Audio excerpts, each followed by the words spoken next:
one of the things that was mentioned was DSA as a psyop, and I'm just curious what kind of book of CPIs might be best for somebody who is in that milieu, in the sense that they got it right on Palestine and they got it right on a couple of things, but I'm thinking maybe even the Khrushchevism book, because of how people have been so programmed to be against having leaders and ooga booga authoritarianism and stuff like that.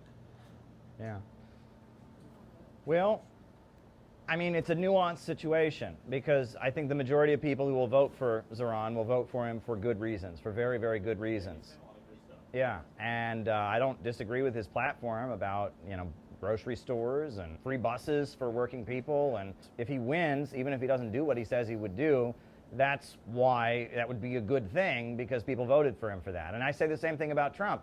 Yeah, Trump was promising to end the wars. Trump was promising to protect our civil liberties, and he doesn't seem to be doing that. But isn't it better that the American people voted because they wanted good things? Wouldn't it have been bad if they'd voted, said, no, we don't want, and that, yes, ultimately, we don't expect mainstream politicians to keep their promises. But, I think that some people fall into the trap of thinking, if I can just find the perfect candidate, the perfect third-party candidate. It's not that simple. It's about the balance of forces. It's very much about the balance of forces. As far as DSA, I'll just run down the facts very quickly. The Socialist Party of America existed.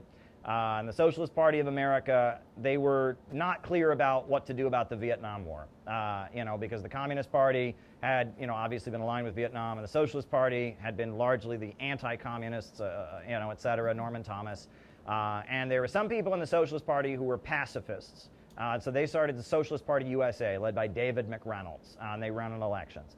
And then there were some people in the Socialist Party who supported the Vietnam War, and they were called Social Democrats USA, a very small faction that I guess still vaguely exists, of like Social Democrats who supported the Vietnam War. But Democratic Socialist Organizing Committee was started by Michael Harrington, who had been a follower of Max Shachtman, the Trotskyite, who had worked in Lyndon Johnson's administration. He worked with Irving Howe, who was a Trotskyite intellectual who'd written for the Congress for Cultural Freedom, and he was like the New York Times Book Review's token Marxist, who wrote articles about Marxism, condemning the anti-Vietnam War movement for being too radical, et cetera. Irving Howe and Max Shachtman's followers, Michael Harrington, Gloria Steinem, at that point was the voice of American feminism, who basically, her career as an activist started working for the CIA. Well, exactly when did your own association with the CIA start, and in what fashion? Did they come to you, or did you go to them? In 1958, when I came home from India, I discussed with student leaders, past and present, many of them active with the National Student Association, this kind of small foundation to encourage Americans to go. They thought it was a good idea, too.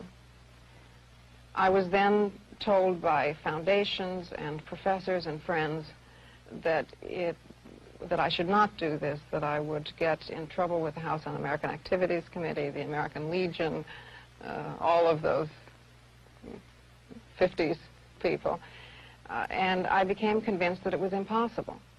It was at that point that the student leaders said to me that they had in the past received funds for international programs from the CIA, and that they felt that this was important and could also be partly funded by the CIA.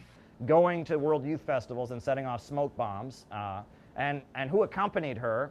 It was the congressman from Barney Frank, a young college-age Barney Frank went with her, and they volunteered to pretend to be leftist student activists and go to the World Youth Festival in Vienna and set off smoke bombs and try to disrupt it, to demonize Russia. And Brzezinski went with them, and apparently he used his language skills, Polish and Russian, to incite fistfights between the Polish delegation and the Russian delegation. I mean, they were just sent to the World Youth Festivals to make problems, basically. And that's how their career started. And then Gloria Steinem, after doing that, eventually, she says the CIA was very helpful to her. She brags about their role, setting her up as the voice of American feminism. And they all came together, and they formed Democratic Socialist Organizing Committee, and they started a magazine called In These Times.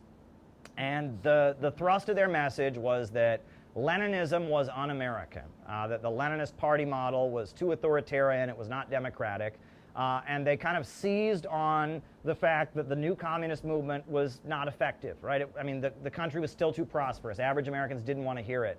back then, right? And that, the new communist movement in the late 70s, it was really declining, and you had the rise of Ronald Reagan. And as the new communist movement was ineffective, a lot of these groups got wacky, right? There's no way around that, right? A lot of these groups, the RCP, decided they were going to call a general strike, which no one went on strike, and they started the May Day brigades, May Day 1980, and like a couple of their members were killed, and they would go into factories and like yell at workers demanding they go on strike and get the crap beaten out of them. And there was a group, the Communist Workers Party, that got into a shootout with the Ku Klux Klan, except they didn't have any guns. They had like one gun, and the Klan just opened fire on them and killed 5 of them live on television.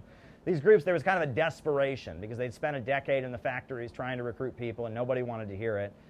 And so those groups, a lot of them developed kind of a very bitter internal culture. And that, that Maoist criticism, self-criticism stuff, it may have been very effective in a different culture in China in the 1930s in different circumstances, but that's a recipe for destroying an organization, right? When you develop a brutal confession ritual where everyone who makes a mistake gets humiliated in front of the group and has to, be apologizing, where people are encouraged to tear each other down and all of that, that is a recipe for making a lot of people burn out, and a lot of people feel like they don't want to be involved anymore. And a lot of those groups had those kind of practices, and they were getting desperate because the country wasn't ready for it, and so they were getting more ugly. And then out of nowhere, here comes Democratic Socialist Organizing Committee saying, well, the problem is communism. The problem is, Marxism is just too authoritarian, and we need to be Democrats, and moving those folks into the Democratic Party. And that's where DSA comes from. And that DSA, it's kind of like a winter coat for the ruling class. Most of the time your winter coat is in your closet, but if it gets cold and there's snow on the ground, you take your winter coat out. When I was first protesting against the Iraq War, people would see DSA's name on the list of groups endorsing, and they would say, do they still exist? Is that still a thing? Right? DSA in the 90s, I guess the leader of the AFL-CIO was a guy named Sweeney, who was a DSA member. And at that point, DSA was a banquet that happened once a year where Cornel West, who was kind of their superstar academic, would get up and give a speech. And a lot of labor bureaucrats would go and toast Cornel West and eat a nice dinner. And they had a magazine that came out once every few months that was like a stapled sheet of paper, and that was that. But then when the Bernie campaign got going, all of a sudden DSA was everywhere. And Jacobin magazine is very interesting, right? Jacobin magazine, is this, out of the blue, there's this socialist magazine that comes out of nowhere. And, Jacobin magazine, MSNBC did a whole segment with Chris Hayes advertising, hey, there's a new socialist magazine, check it out, right? The voice of General Electric, the top military contractor, says, we're interested, a new socialist magazine, check it out, and Jacobin always has a way of, they try to sound radical and edgy, but they're always wrong on every issue. Now, they ran an article during the Ferguson protests where it was called In Defense of Outside Agitators. It was the history of communists going to the South, and it was defending the RCP in Ferguson, right? And the fact that the Bobavakian people went to Ferguson or whatever. That's edgy, right? Okay. But when it comes to Venezuela, right? Oh, no, Venezuela is a brutal dictatorship. Everything you heard on CNN is true, right? You got to vote for the Democrats. I mean, they run they're always on the wrong side of every issue, but they're doing it in kind of a creative, edgy, hipster way, and really trying to play into this idea that the Republicans are always the main threat, that's just not the case, right? It might be the case in some instances, but it certainly isn't the case now. I mean, playing up that idea, also playing up the idea that to be a real socialist, you have to hate all the countries around the world that are fighting against U.S. imperialism. And also the ISO, the International Socialist Organization, liquidated into DSA. And Haymarket Books has long been an intelligence operation. Haymarket Books was the publishing house that paid for the ISO, basically. That's how they were legally incorporated.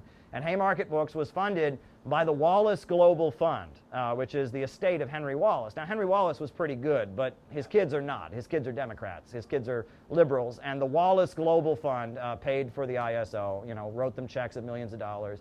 And the ISO was, again, promoting U.S. military interventions and revolutions, promoting the idea that the overthrow of Gaddafi was some righteous revolution from below. DSA is intelligence through and through. It is brought to you by the CIA. That said, there are probably a lot of good people who go there because they want it to be something else. And so our question is, how can we tell this story in a way that will interest these people, that they'll want to read it, that they won't be offended and off-put and won't just throw it in the garbage as soon as we hand it to them, but will also point them to us and to what we have to say. And I think part of it is just that we will, I think what I've said here is probably far more than 90% of DSA members even know, right? So just knowing about the history of their group is good. Plus, we need to dig up the good things they've done. And especially in the first chapter, we need to find a way to put those good things in the first chapter and highlight them so that it doesn't look like just a total, snow job hit piece. And subtly tell this story and engage in a dialogue with them. And that's going to be something to figure out. We shouldn't completely burn bridges. There's various groups that have talked against us. There's various people, and the best thing that ever, one of the best things, I shouldn't say the best thing, but one of the best things that happened to us is when the Communist Party USA put a hit piece on their website about us. That was great, because the Communist Party USA burns through people really quickly, and all of them got the memo that when you quit and get mad at the Communist Party USA, CPI is the group to check out. And that was really, really great. It was really, really helpful. So, things like that can be helpful too, right? And a lot of these groups are they're either institutions that burn through people really quickly as revolving doors, or they're kind of a flash in the pan. They prop up and they peak and then they're gone within a year or two, right? And a lot of people that from this place, from that place, will probably drift into us.